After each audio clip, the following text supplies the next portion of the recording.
জুলাই যদি না হতো, যারা আজকে সংসদে কথা বলছেন তারা সংসদে কথা বলতে পারতো না। ধন্যবাদ দৈনিক সংগ্রামকে। যখন 2024-এর আন্দোলন শুরু হয়, সেই সময় আমি ছাত্র শিবিরের কেন্দ্রীয় সভাপতি ছিলাম। বলা যায় যে বৈষম্য বিরোধী আন্দোলনের যত স্টেক হোল্ডার ছিল, আন্দোলনে যারা রাজনৈতিক দল, ছাত্র সংগঠন যারা সরাসরি অংশগ্রহণ করেছে, তার ভিতরে ছাত্র শিবিরের ভূমিকা অনন্য। তো আমি আন্দোলনের সময় আমার কাছে যেটা লক্ষণীয়, তখন মূলত একটাই লক্ষ্য বা একটাই উদ্দেশ্য ছিল। সেটা ছিল যে তৎকালীন দুঃশাসনের মাধ্যমে রাষ্ট্র পরিচালিত হওয়া আওয়ামী ফ্যাসিবাদের সেই সময় হাসিনা এবং তার দোসররা যেভাবে শোষণ শুরু করেছিল, সেই শোষণের বিরুদ্ধে এদেশের সকল শ্রেণীর মানুষ, ছাত্র সংগঠন, রাজনৈতিক দল সবাই এক ছিল এবং তাদের এক অভিন্ন টার্গেট ছিল, যে টার্গেটটা ছিল যে এই দুঃশাসনের অবসান ঘটানো।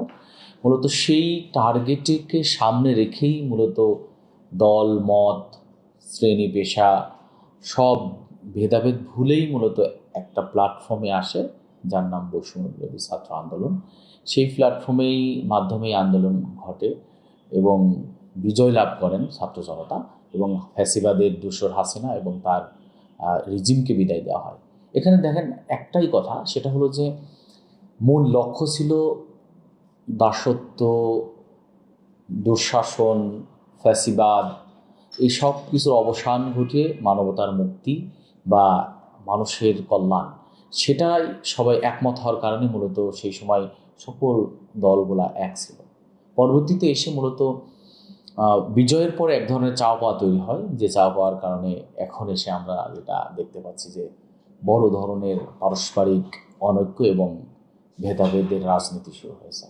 দেখেন, জুলাইকে ছাত্র জনতা যেভাবে ধারণ করে এদেশের হাসিনা এবং তার রিজিমকে বিদায় দিয়েছেন, ফ্যাসিবাদের সেই নাগপাশ থেকে জাতিকে মুক্ত করেছেন, যারা এখন এসে সরকারে আছেন, বিশেষ করে বিএনপি, জাতীয়তাবাদী দল বিএনপি, তারেক রহমানের নেতৃত্বে, সেখানে অনেক ব্যক্তিরাই যারা জুলাইকে ধারণ করেন এবং জুলাইয়ের পক্ষেও কথা বলে যাচ্ছেন। আবার অনেকেই জুলাইকে চান না। জুলাইকে যে তারা চান না, এই সংখ্যাটা কম হলেও তাদের এক ধরনের আধিপত্য আছে বলে আমি মনে করি। সেটা হলো যে জুলাই সনদের বাস্তবায়নের যে একটা বড় দাবি ছিল, সেই দাবিটা এখন পর্যন্ত আমরা সংসদে দেখছি না। সেক্ষেত্রে এই ধরনের বক্তব্য যারা দিয়ে যাচ্ছেন যে জুলাই আননেসেসারি, জুলাইয়ের প্রয়োজন নেই, জুলাইকে আরও নানাভাবে ট্রিট করা, এটা এক ধরনের জুলাইয়ের যে মূল আকাঙ্ক্ষা, সেই আকাঙ্ক্ষার বিপরীতে এদের অবস্থান আমি মনে করি।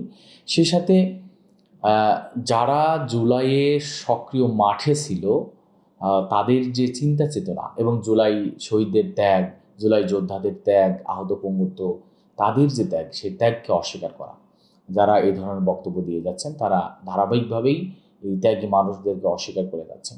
জুলাই যদি না হতো, যারা আজকে সংসদে কথা বলছেন তারা সংসদে কথা বলতে পারতো না।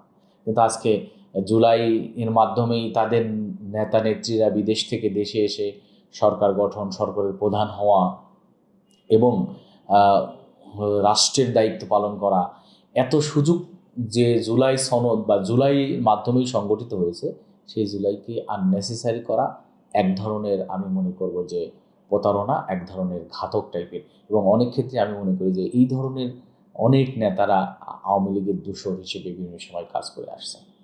জুলাই আন্দোলনের সময় যখন নেটওয়ার্কিং সিস্টেমটাকে বন্ধ করে দেওয়া হয়, এটা এক ধরনের, আমি মনে করি যে অন্ধকার সৃষ্টি করা হয়েছিল জাতির ভিতরে। যোগাযোগ বিচ্ছিন্ন, নেটওয়ার্কিং সিস্টেম বিচ্ছিন্ন, পারস্পরিক যোগাযোগ নেই, এক ধরনের অন্ধকার সৃষ্টি করেছিলেন তৎকালীন হাসিনা এবং তার সরকার। তো এই সময়ে ছাত্র শিবির তার জনশক্তিদের সাথে যোগাযোগের ক্ষেত্রে মানে বিভিন্ন কৌশল অবলম্বন করেছেন। এক্ষেত্রে সরাসরি অফলাইনে কথা বলা এবং দায়িত্বশীলদের মাধ্যমে, একজনের মাধ্যমে একাধিক ব্যক্তির কাছে মেসেজ পৌঁছানো অথবা সরাসরি গিয়ে যোগাযোগ করা, এই ধরনের আমরা নানা সিস্টেম আমরা অবলম্বন করে মূলত যোগাযোগ করেছি। এক্ষেত্রে গুরুত্বপূর্ণ হলো যে ছাত্র শিবিরকে আন্দোলনের শুরু থেকে ধারাবাহিক যে ইনস্ট্রাকশন দেওয়া হচ্ছিল, ছাত্র শিবির সেই ইনস্ট্রাকশনের আলোকেই চলতেছিলেন। পরবর্তী নির্দেশনা না আসার পর্যন্ত তারা যে সেই নির্দেশনা অনুযায়ী চলবেন, এটা ছাত্র শিবিরের একটা নীতি ছিল। যার কারণে আমরা সবার সাথে যোগাযোগ করতে না পারলেও আমাদের জনশক্তিরা মাঠে ময়দানে এই আন্দোলনকে বিজয়ী করার জন্য কাঁধে কাঁধ রেখে কাজ করেছে। জুলাই নিয়ে আমার কাছে যেটা মনে হয় যে পুরো জুলাইটাই স্মৃতি। পুরো 24-এর আন্দোলনের 36 দিনের অসংখ্য স্মৃতি আছে। যদি বলি যে এই আন্দোলনের প্রতিটা দিনই এক একটা স্মৃতি, বড় বড় অধ্যায়। আমরা আমাদের ছাত্র শিবিরের প্রত্যেক জনশক্তি কাছেই এক একটা স্মৃতি, এক একটা অধ্যায় রয়ে গেছে। আমি শুধু এতটুকু বলতে চাই যে জুলাইয়ের স্মৃতির ভিতরে আমার কাছে খুব বেশি মনে হয় যে এখানে সব পেশার ছাত্ররা নেমে এসেছিল। বিশেষ করে প্রাইভেট ইউনিভার্সিটির ছাত্রদের অবদান আমি কাছ থেকে দেখার সুযোগ হয়েছে। বিশেষ করে ব্রাক ইউনিভার্সিটি ভাইদেরকে আমি দেখেছি যে এখানে ছেলে মেয়ে, নারী পুরুষ ভেদাভেদ নাই।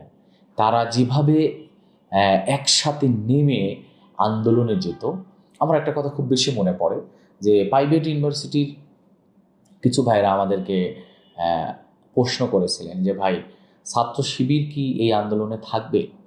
যদি ছাত্র শিবির থাকে তাহলে আমরা আন্দোলনে থাকব। তখন আমরা বলেছিলাম যে ছাত্র শিবির সবার সামনে থেকে নেতৃত্ব দেবে। তখন তারা বলেছিল যে ছাত্র শিবির যদি সামনে থাকে তাহলে আমরা ছাত্র শিবিরের পিছনের সারিতে আমরা থাকতে চাই, আমরা ছাত্র শিবিরকে সামনে রাখতে চাই। এই যে স্মৃতি, এ ধরনের নানা স্মৃতি আছে যে ছাত্ররা ছাত্র শিবিরের কাছে অনেক বিষয়ে আকাঙ্ক্ষা পোষণ করতেন, যেটা আমি মনে করি 24-এর আন্দোলন ছাত্র শিবির সেই আকাঙ্ক্ষা পূরণের একটু হলেও ভালো ভূমিকা রাখতে পেরেছে।